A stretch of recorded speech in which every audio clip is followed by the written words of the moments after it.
আপনি ইউটিউবের ভিডিও দেখে রান্না করছেন কিন্তু রান্নাটা পারফেক্ট হচ্ছে না। যে ভিডিওটা দেখছেন যে দেখালো তার রান্নাটা খুবই সুন্দর হয়েছে কিন্তু আপনার রান্নাটা ভালো হয়নি। কেন জানেন? আজ জানাবো সেই কথা। হাই এভরিওয়ান, আসসালামু আলাইকুম। কেমন আছেন আপনারা সবাই? তো আজ আমি আপনাদের সাথে শেয়ার করতে যাচ্ছি কেন আসলে আপনি ভিডিও দেখে রান্না করার পরও আপনার রান্নাটা পারফেক্ট হচ্ছে না। প্রথমত আপনি কতটুকু রান্না জানেন? আপনি যদি একজন ভালো রাঁধুনি হন কিংবা আপনি রান্নাটা জানেন, তাহলে কিন্তু আপনি শর্টকাট একটা ভিডিও দেখে মোটামুটি আপনি রান্নাটা করে ফেলতে পারবেন। আর আপনি যদি একেবারেই নতুন হন যে এই রান্নাটা আপনি এর আগে কখনোই করেননি, তাহলে আপনি যার ভিডিওটা দেখে রান্নাটা করবেন, আপনাকে অবশ্যই তার সম্পূর্ণ ভিডিওটা দেখতে হবে। আর এখানে আরেকটা জিনিস গুরুত্বপূর্ণ, সেটা হচ্ছে আপনাকে একটি বড় ভিডিও দেখতে হবে। যে একজন একটা বড় ভিডিও মেক করেছে, সেখানে সে খুঁটিনাটি সবটা দেখিয়েছে। আপনাকে তার ভিডিওটা দেখতে হবে।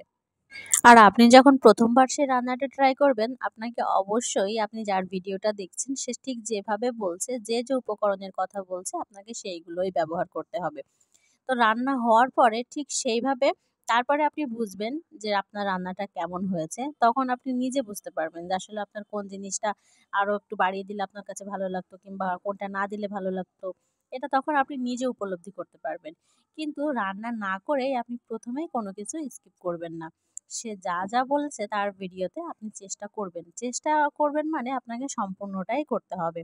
না হলে কিন্তু আপনার রান্নাটা কখনোই সুন্দর হবে না। এই জায়গাটাতেই মূলত আমরা ভুল করে ফেলি। দেখা যাচ্ছে আমরা কয়েকটা ভিডিও দেখি যে নিজে রান্না জানি না। কিন্তু দেখা যাচ্ছে যে সরিষা ইলিশ কিংবা বেগুন দিয়ে ইলিশ মাছ রান্নার আপনি কয়েকটা ভিডিও দেখলেন। দেখার পরে আপনি একেকজন একেকভাবে রান্না করেছে। আপনি এখান থেকে একটু ওখান থেকে একটু ২-৩ জায়গা থেকে আইডিয়া নিয়ে আপনি নিজে একটা ডিশ তৈরি করলেন। কিন্তু আপনি অ্যাকচুয়ালি রান্নাটা জানেনই না। এর আগে কখনো করেনইনি। তাহলে আপনার রান্নাটা কি কখনো খাওয়ার যোগ্য হবে? হবে না। আপনি যার ভিডিওটা দেখছেন, আপনি তার ভিডিওটাই দেখবেন এবং তার ভিডিওটা সম্পূর্ণ ফলো করেই আপনি রান্নাটা করবেন। এর জন্য আপনাকে আগেই ডিসাইড করে নিতে হবে যে আপনি কার রেসিপিটা ফলো করবেন। রেসিপির মাঝখানে আপনি অবশ্যই কোনো কিছু পরিবর্তন করতে পারবেন না। তাহলে কিন্তু আপনার রান্নাটা সুন্দর হবে। এই যে আমি বেগুন দিয়ে ইলিশ মাছ রান্না করছি, আমি কিন্তু এইভাবেই রান্না করি। অনেকে আছে অন্যভাবে রান্না করতে পারে, সেটা তার রুচি। তবে আমি এটা যেভাবে রান্না করি, এভাবেই কিন্তু রান্না করতে খেলে খুবই মজা হয়। তো ১ম এ আপনারা দেখতেই পেলেন অল্প একটু রসুন বাটা দিয়েছি, একটু পেঁয়াজ বাটা দিয়েছি। দিয়ে সুন্দর করে সেটাকে ভেজে নিয়েছি। কাঁচা গন্ধটা চলে যাওয়ার পরে তারপরে একটু শুকনা মরিচও দিয়েছি, একটু কাঁচা মরিচও দিয়েছি। সেই সাথে ভালোভাবে কষিয়ে নিলাম ১ম এ মাছগুলো কষিয়ে আমি সেটা উঠিয়ে নিয়েছি। নিয়ে আমি সেই মসলার ভিতরেই কিন্তু বেগুনটা কষিয়ে নিয়েছি। কষিয়ে নিয়ে তাতে ঝোল দিয়েছি। ঝোলটা যখন ফুটে এসেছে সেখানে আমি জিরে বাটাটা এড করেছি। জিরে বাটা এড করে তারপরে যখন ভালোভাবে সেটা ফুটে গেছে সেখানে কিন্তু আমি কষানো মাছগুলো ওপরে দিয়ে দিয়েছি। আর এক্ষেত্রে আপনাকে কিন্তু খুবই আলতোভাবে নাড়তে হবে। কারণ মাছগুলো তো খুবই নরম হয়।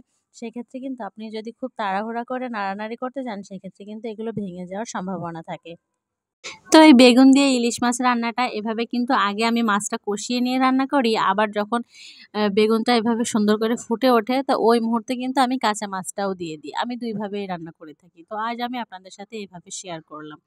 তো ২ ভাবে রান্না করলেই কিন্তু খেতে অনেক বেশি মজা হয়। তো আপনারাও কিন্তু চাইলে একবার ট্রাই করে দেখতে পারেন। তারপরে এসে কমেন্টে জানাবেন যে আসলে কেমন হয়েছে এই রেসিপিতে আপনাদের রান্না। রান্না নিয়ে আসলে বলার কিছু নেই। একেকজন মানুষ একেক ধরনের রান্না একেকভাবে করতে পছন্দ করে। তো আমি মূলত বেগুনটা এই বেগুন দিয়ে ইলিশ মাছ এই ২ ভাবেই রান্না করে থাকি। একটা কাঁচা মাছ দিয়ে আরেকটা হচ্ছে কষিয়ে নিয়ে তারপরে রান্না করে থাকি।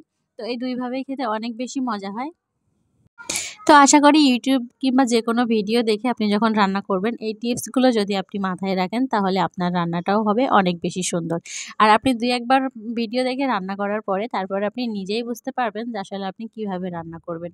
কিভাবে সেটা আপনার রুচির সাথে যাচ্ছে। ধন্যবাদ সবাইকে এতক্ষণ সঙ্গে থাকার জন্য।